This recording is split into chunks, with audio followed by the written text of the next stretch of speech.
Yeah, I mean, the easy answer, and I'm not a data scientist, but the easy answer is that correlation is not causation, and that there may be some spurious effect that, in fact, there is not a direct link between liking the Kit Kats and the other personality or the way, but there may be some other variable in between that explain that there is this, seems to be a direct correlation between loving the Kit Kat and the other,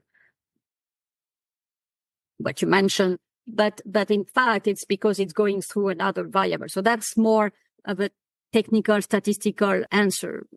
But of course, that's the very issue with privacy and with the fact that we are afraid that somehow I don't care that company knows that I love tea, because that's true, and I don't think it's very sensitive. But as you mentioned, the problem is that behind the scene and behind the fact that I like this specific item, this specific website or whatever, that they are, the companies would try to use this information to infer what you would be interested in.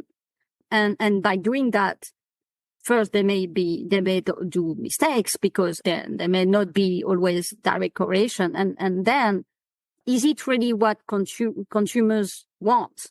That based on information that they have, they would try to go beyond that and try to infer many information that you consider as personal and that you don't want companies to have or to try to guess about you.